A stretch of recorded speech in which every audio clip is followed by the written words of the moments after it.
사랑하는 여러분, 한 주간 평안하셨습니까? 여기 계신 분들은 뭐 다 그러시지 않을 거라고 생각하지만 혹시 여러분 이번 한 주간 뭐 오늘의 운세라든가 뭐 그런 거 혹시 보신 분 계십니까?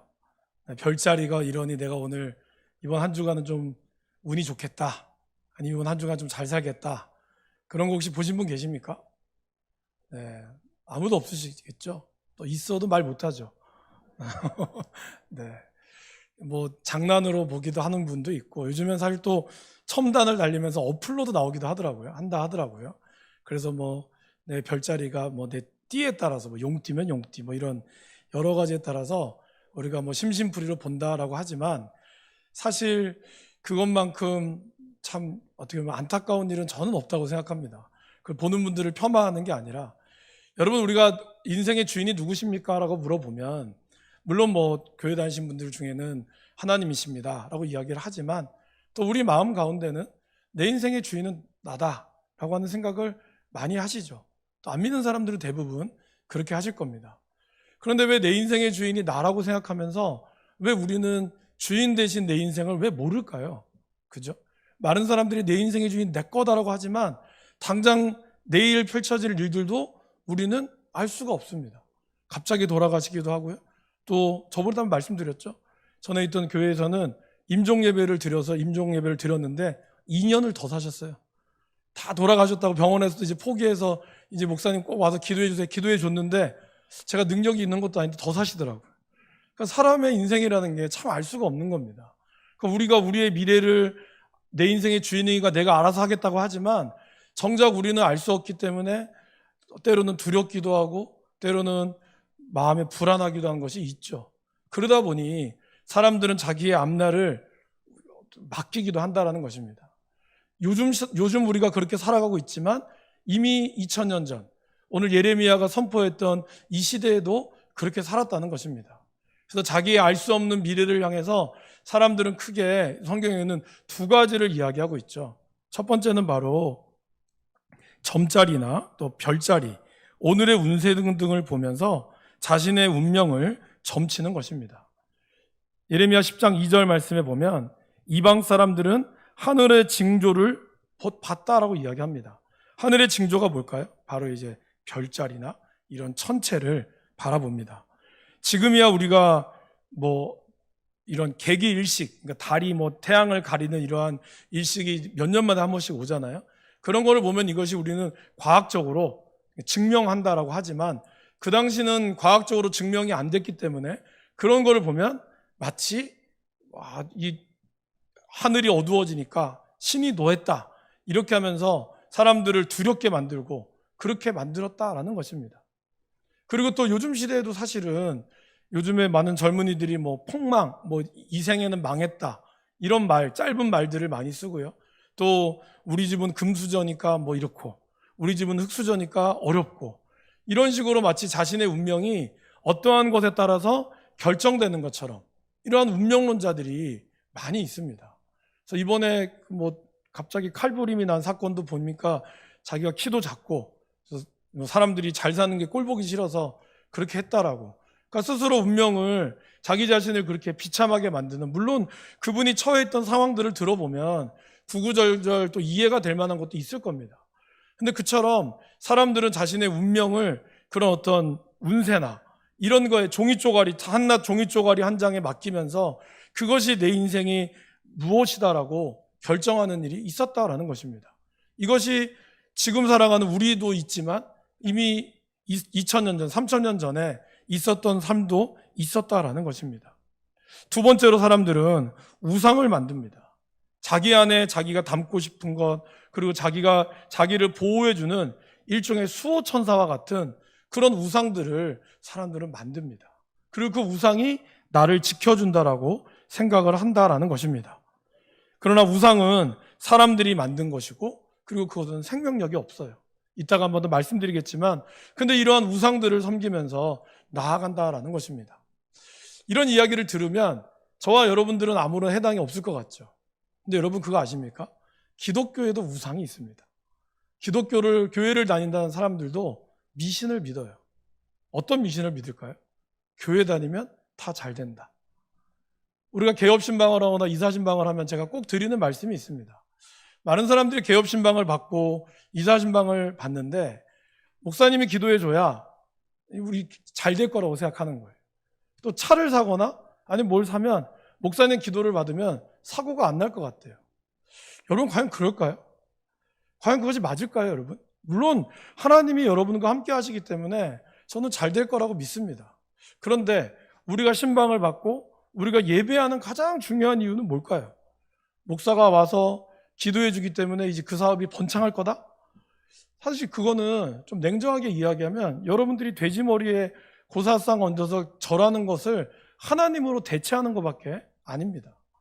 우리가 예배를 드리는 가장 중요한 이유는 하나님께서 이 사업처를 우리에게 허락하여 주시며 감사하고 내가 이 사업처 안에서 하나님 뜻대로 살겠습니다라고 하는 믿음의 고백이 담겨져 있는 것입니다. 그리고 그 고백대로 내가 살아가는 것이죠.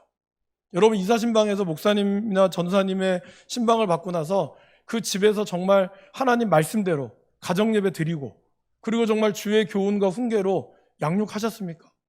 한 번도 부부싸움 안 하고 그리고 정말 화목하게만 보내셨습니까? 무엇이 우리 가운데 하나님을 예배하는 것인지를 우리는 잘 알아야 됩니다. 그런데 우리도 모르게 부족도 없고 교회 집에 무슨 부고인가요? 명태인가요? 그런 것도 하나도 없다고 해서 내가 우상을 안 섬기는 게 아닙니다.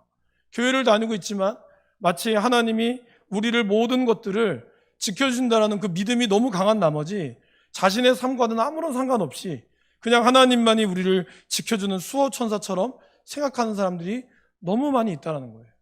이것이 바로 우리가 이야기하는 기독교적 우상이다라는 것입니다.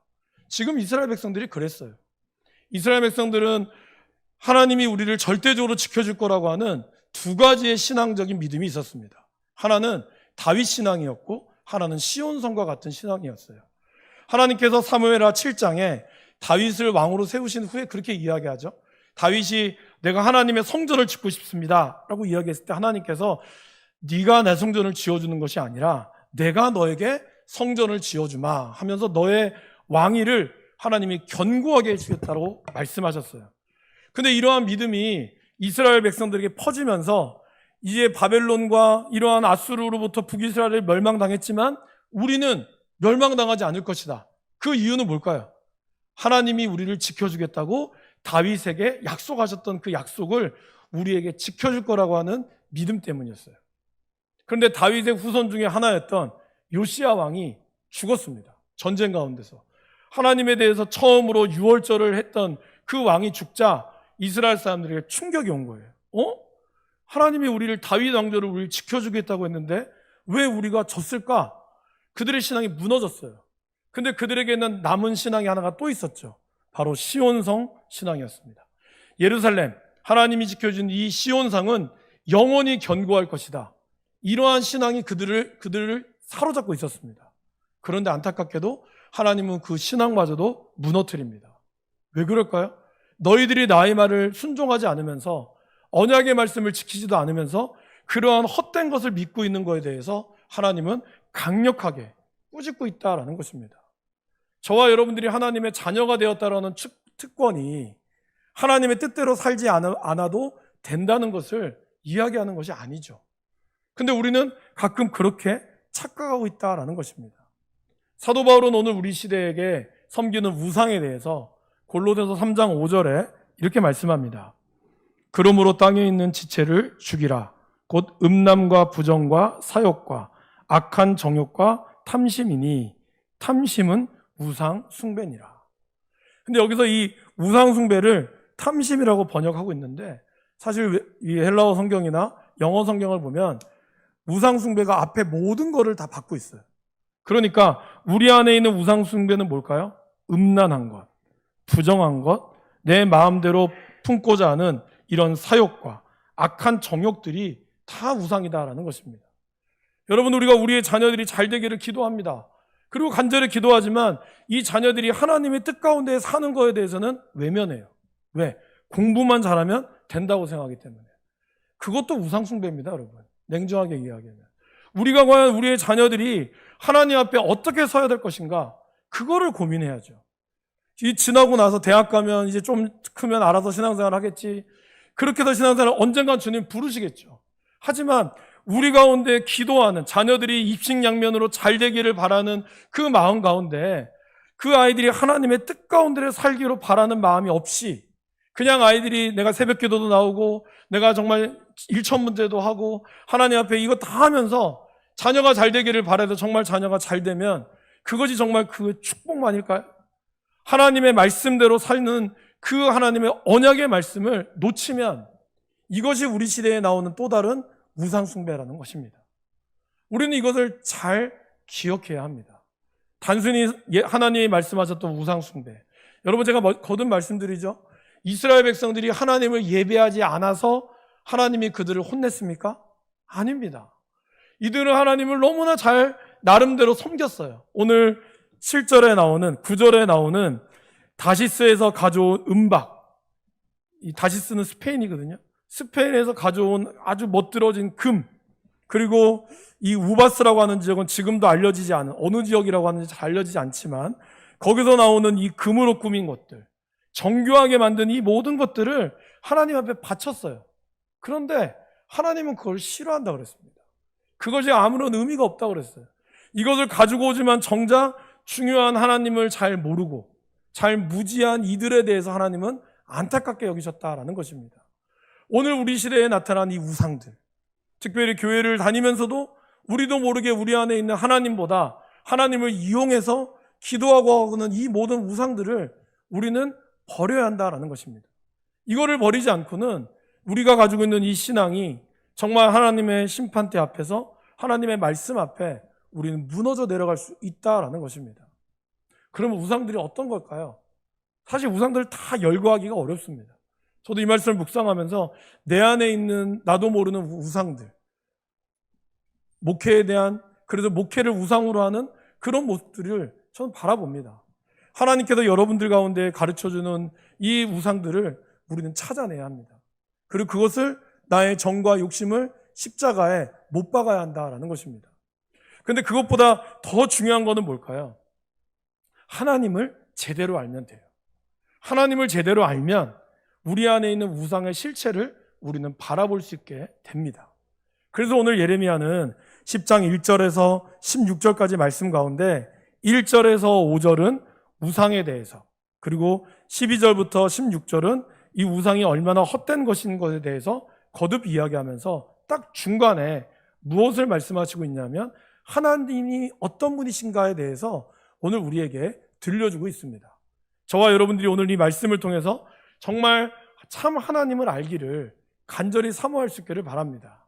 그리고 그 하나님을 통하여 우리 안에 있는 숨겨져 있는 나도 모르게 나와 있는 이 우상의 실체를 보고 정말 하나님의 온전한 믿음 가운데 설 수 있기를 간절히 바랍니다.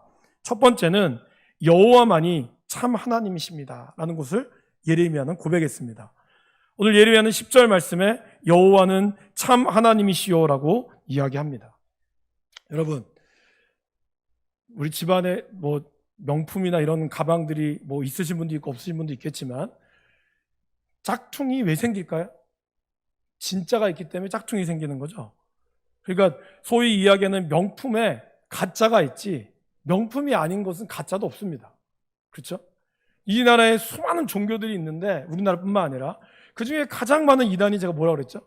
기독교를 기반으로 한 이단이 제일 많습니다. 왜 그럴까요? 기독교가 진짜기 때문이에요. 다른 많은 종교들도 있지만 왜 자기가 하나님이라고 이야기하는 사람들이 많을까요? 그것은 바로 진짜의 값어치를 아는 사람들이 자기가 진짜인 것처럼 행동하기 때문입니다. 오늘 예레미야가 우리에게 들려주는 가장 첫 번째 말, 바로 하나님만이 진리 대신 하나님이시다라는 것입니다. 많은 사람들이 하나님을 이용해서 자기가 하나님이라고 이용하고 그래서 하나님을 이용해서 사리사욕을 챙기는 이단들이 너무 많다라는 것입니다. 단순히 뭐 신천지나 아니면 여러 가지 그런 우리가 알고 있는 이단 외에도 교회 안에도 소위 목사라고 얘기하지만 같은 교단 측의 목사라고 하지만 사람들의 선동해서 그렇게 이단스러운 행동을 하는 사람들 또한 부끄럽게도 너무 많이 있다라는 것이죠. 우리는 그 앞에 진짜 진리 되신 하나님을 잘 찾아올 필요가 있다라는 것입니다. 여러분, 우상들은 말도 못하고 오히려 사람들이 그 우상을 들고 다녀야 했습니다. 근데 이 여호와, 오늘 예레미야가 이야기했던 이 여호와의 뜻은 뭘까요? 여호와라고 하는 뜻은 스스로 계신 자라는 뜻입니다. 하나님이 사람의 뜻대로 움직이시는 거나 만들어지신 분이 아니다라는 것이죠. 많은 사람들은 기도해서 하나님의 마음을 내가 열심히 기도하면 하나님이 이끌어줄 거라고 생각하지만, 그러나 진리는 움직여지지 않습니다. 진리는 누군가에 의해서 움직여지거나 타협되어지지 않습니다. 여러분, 정말 명품들을 보시면 알겠지만 겉의 모양은 똑같은 가방이지만 그 안에 담겨져 있는 실밥의 마감이라든지 아니면 하다못해 지퍼조차도 제품이 다릅니다. 우리들이 가지고 있는 이 참 하나님은 겉으로 보기에는 다 똑같은 교회 같고 겉으로 보기에는 다 똑같이 성경 말씀을 읽는 것 같지만 그 안에 있는 참 하나님의 능력은 다른 어떤 것과 비교할 수 없다라는 것입니다. 오늘 성경 말씀에 그렇게 이야기하고 있습니다. 예레미야는 6절에 주와 같은 이가 없습니다. 그리고 7절에도 여러 왕국들의 지혜로운 자들 가운데 주와 같은 이가 없다라고 이야기를 합니다. 바로 예레미야가 고백했고 많은 사람들이 고백했던 내용은 바로 그거예요. 주와 같은 사람이 없다라는 것이죠. 수많은 진리들을 이야기했지만 결국 그 진리의 근원 되신 하나님, 그 하나님을 예레미야는 고백하고 있습니다. 사도 바울은 로마서 11장 36절에 모든 만물이 주에게로부터 나오고 주로 말미암고 주에게로 돌아가매라. 그에게 영광이 세세에 있을지어다라고 이야기를 합니다. 모든 것의 근원 되시는 것으로부터 그것이 다 하나님으로부터 왔다라는 것이죠.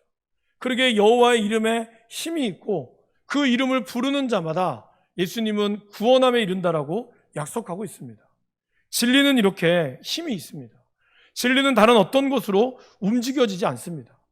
많은 사람들은 힘이 있는 나라가 주도하는 것처럼 보이기도 합니다. 특별히 고대에서의 이러한 전쟁의 승리는 어땠죠?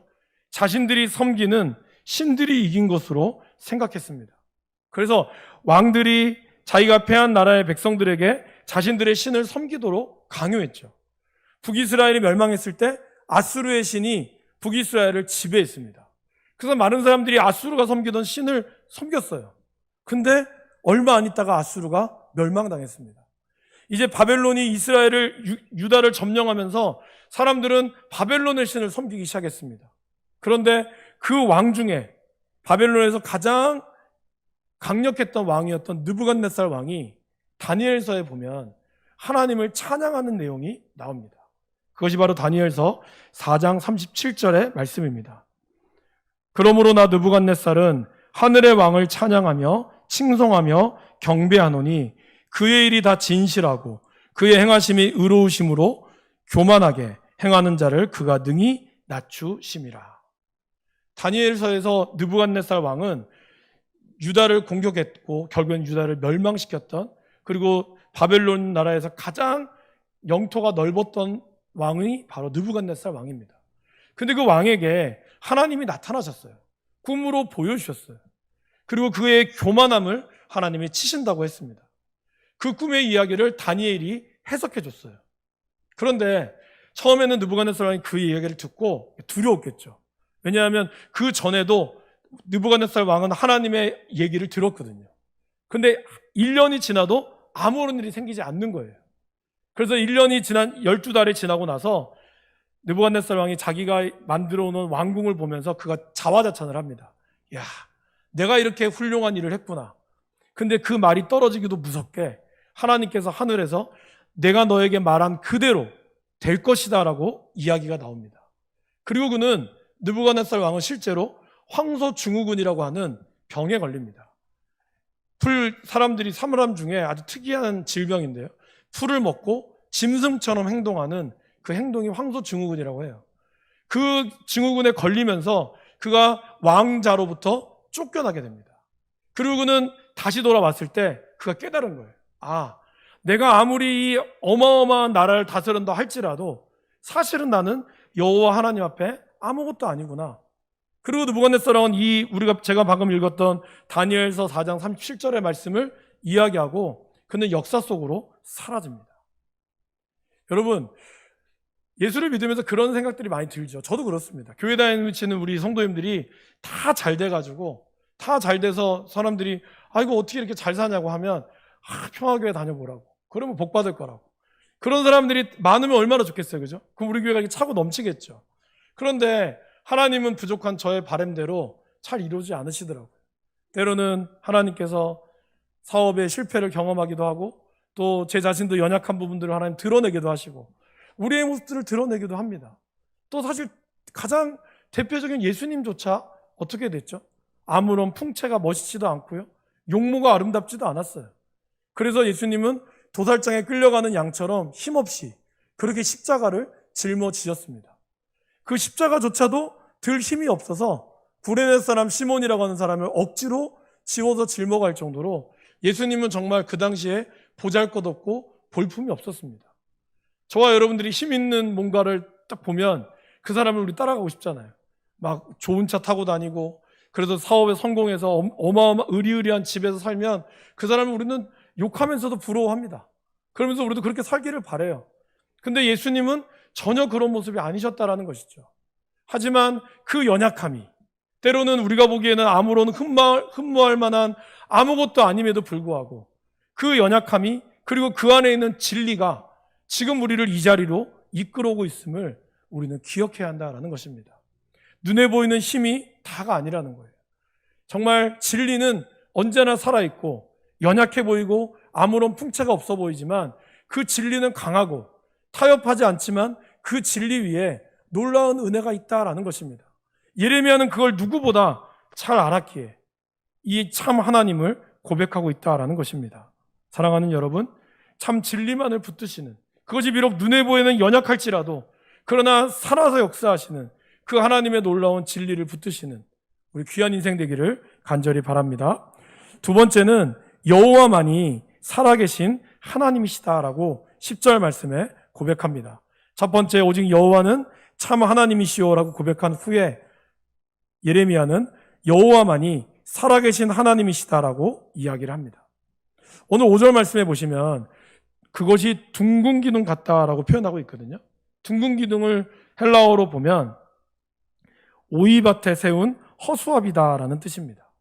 여러분, 왜 허수아비들은 이렇게 이런 우리 보리밭 같은 데나 쌀 농장에 나오면 해놓으면 참새들이 무서워서 도망가잖아요. 요즘에는 참새들도 똑똑해져서 그 위에서 먹죠. 그런 것처럼 이 오이밭에 있는 허수아비처럼 사실은 그들이 만드는 우상들이 그러한 존재라는 거예요. 그 우상의 존재는 뭐라고 나오죠? 말도 못하며 걸어다니지도 못한다 그랬습니다. 오히려 사람이 그 우상을 메어야 한다고 그랬어요. 살아있다는 것은 무엇입니까? 살아있다는 것은 움직일 수 있다는 것이고, 말할 수 있다는 것이고, 호흡할 수 있다는 것입니다.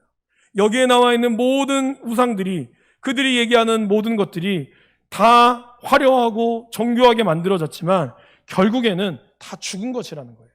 이 죽은 것 앞에 만들어 놓고 아무리 공을 들여서 몇 시간을 기도한다고 한들 그것이 살아나서 우리를 움직이겠습니까? 움직이지 못한다라는 것입니다.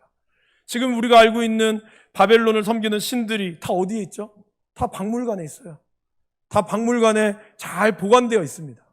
그들이 한때는 이것이 나를 지켜줄 거라고 해서 아주 정교하게 비싸게 들여서 만들었던 이것이 지금은 그냥 그 물건으로 남기고 말았다는 겁니다.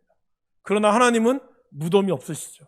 우리 예수님은 무덤이 없고 우리 예수님은 여전히 살아서 역사하신다라는 것입니다. 살아있다는 것은 소망함이 있다는 것입니다. 그래서 전도서 9장 4절 말씀에 전도서 기자는 그렇게 이야기하죠. 모든 산자들 중에 들어있는 자에게는 누구나 소망이 있음은 산 개가 죽은 사자보다 낫기 때문이니라. 아무리 화려할지라도 죽으면 그냥 지나다니는 똥개만도 못한 겁니다. 그렇게 전도서 기자는 이해했다는 거예요. 그러기에 살아계신 하나님께서 오늘 저와 여러분들을 책임져 주시겠다고 하나님은 말씀하고 있습니다. 그것이 바로 신명기 31장 6절 말씀입니다. 우리 화면을 통해서 같이 한번 읽어보실까요? 너희는 강하고 담대하라. 두려워하지 말라. 그들 앞에서 떨지 말라. 이는 내 하나님 여호와 그가 너와 함께 가시며 결코 너를 떠나지 아니하시며 버리지 아니하실 것임이라. 이 살아계신 하나님이 여러분들을 떠나지 않으십니다. 또 그분은 영원하시기 때문에 여러분들을 버리지 않으실 것입니다. 이 영원하신 하나님을 우리가 잘 섬길 수 있기를 바랍니다. 그리고 군에 가면은 제가 제일 많이 들었던 말 중에 하나는 바로 위에 고참이 하는 말이 있습니다. 뭐라고 하는지 아세요? 막 위에 고참한 말을 혼나면 끝나고 다 조용히 불러요. 그러면서 하는 말이 있어요. 야, 너 누구랑 너 군생활 오래 할 것 같으냐? 딱 그 얘기를 해요. 왜 그러냐면 이제 얼마 안 남은 병장 말보다 1년 동안 함께 할 이 바로 위에 고참이 제일 무섭거든요. 근데 이제 병장이 계급이 높으니까 이 사람이 먼저 얘기를 하는 거예요. 그러면 이제 조용히 불러서 하는 말이 그거죠. 너 누구랑 너 군생활 오래 하냐? 잘 생각해 보라고. 여러분, 우리가 이 땅에 곧 사라지고 말 것 앞에 여러분 목숨을 바치시겠어요? 아니면 영원한 것에 대해서 우리가 바치겠냐는 겁니다. 오늘 이들이 만든 모든 정교한 것들은 다 사라지고 말 것이었습니다. 우리 인생 또한 그렇다라는 것입니다. 그죠? 여러분의 인생이 언제나처럼 20대십니까? 마음은 그렇지만 우리의 몸은 그렇지가 않아요. 우리 인생은 언제나 유한하기 때문이죠. 좀 전에 우리 형제님이 올리셨던 것 같은데, 여러분, 제가 믿기지 않겠지만 제가 중학교 때부터 고등학교 때까지 몸무게가 60kg였습니다. 안 믿기시죠? 사진 한번 보여줄까요? 사진, 아까 그 사진 넘어갔어요? 아쉽네요. 하도 안 믿어서 제가 사진을 준비했어요. 저게 제 중학교 3학년 때 사진입니다. 지금은 어떨까요? 지금 사진 보여주겠어요? 네, 이게 제 사진입니다. 제 아내가 확실히 비교하려면 전신을 찍어야지 왜 얼굴만 찍었냐. 차마 전신을 찍어드리면 여러분들이 오늘 식사를 못 하실까봐 제가 그냥 얼굴만 찍었습니다. 여러분, 제가 신방을 가면 깜짝 놀라는 것 중에 하나는 집에 이제 걸려있는 사진이 있잖아요. 뭐 결혼 사진이라든가. 근데 지금 보면 이분이 지금 여기 사는 분이 맞나? 약간 이런 생각이 좀 들 때가 좀 있어요. 뭐 20대, 30대 때 찍었던 우리 권사님들의 모습, 물론 지금도 아름다우시지만 그러한 사진들을 봅니다. 여러분, 그렇잖아요. 우리가 20대, 30대 때의 사진이 지금처럼 갈 수 없습니다. 변한다는 거죠. 그것이 다 좋게 변하는 거죠. 근데 그만큼 우리는 연약하고 우리는 부족하다라는 것입니다. 지금 우리가 100세 시대, 앞으로 150시대를 산다고 하지만 결국 그 인생도 언젠가는 죽습니다. 나라들도 영원한 것은 없습니다. 그러나 하나님께서는 오늘 예레미야의 고백처럼 영원하신 왕이다라고 얘기하고 있습니다. 아브라함과 이삭과 야곱의 하나님이 저와 여러분들의 영원한 하나님이시고, 그리고 여러분들의 인생을 책임져 주시며 붙드신다라는 것입니다. 이것을 제대로 알았던 사람은, 믿음의 선조들은 인간과 나라의 유한함과 하나님의 영원하심을 알았기에 이 믿음의 선조들은 잠시 잠깐의 핍박과 고난에도 굴하지 않았습니다. 그리고 영원한 영광의 중한 것을 위해 잠시 잠깐의 낙을 선택하지 않았습니다. 저와 여러분들의 삶도 그럴 수 있기를 바랍니다. 잠깐의 오는 쾌락으로 인하여 잠시의 즐거움 때문에 영원한 것을 버리지 않기를 바랍니다. 김창욱 교수님이 그런 얘기를 하셨어요. 제가 사람이 어떤 결정을 할 때 어떻게 결정해야 되는지를 알려주시더라고요. 그 말이 참 통찰력이 있는 것 같아서 혹시 뭐 들으신 분도 계시겠지만 소개를 해드리면, 여러분, 내가 뭘 하고 싶을 때 끝나고 나서 후회할 것 같으면 그 선택은 잘못된 선택이래요. 그러니까 예를 들면 오늘 저녁에 야식을 먹고 싶어요. 통닭을 먹고 싶어요. 그죠? 근데 통닭을 다 먹고 싶은데 끝나고 나서 내가 이 통닭을 먹고 그 다음날 아침에 부어서 내가 후회하겠지 하면 먹지 말라는 거예요. 그러니까 우리 똑같이 이런 욕망이 있습니다. 그죠? 이 욕망 가운데 끝나고 후회할 선택은 올바른 선택이 아니라는 거죠. 우리가 오늘 즐거움을 위해서 하나님을 예배하는 것을 포기하고 잠시 잠깐 즐거움을 선택할 수 있어요? 그럴 수 있죠. 근데 그것이 내 인생의 후회가 될 것 같으면 그것은 잘못된 선택이라는 겁니다. 오늘 우리가 영원한 영광의 중한 것, 우리 가운데 하나님이 예배하신 이 천국을 위해서 지금 잠깐의 쾌락으로 인하여 하나님을 포기할 거냐, 이 선택을 우리가 잘해야 한다는 것이죠. 그러기에 하나님이 주시는 영원한 영광의 중한 것을 위하여 우리가 이 땅의 잠깐의 쾌락을 여러분 선택하는 어리석은 일이 되지 않기를 간절히 바랍니다. 말씀을 맺겠습니다.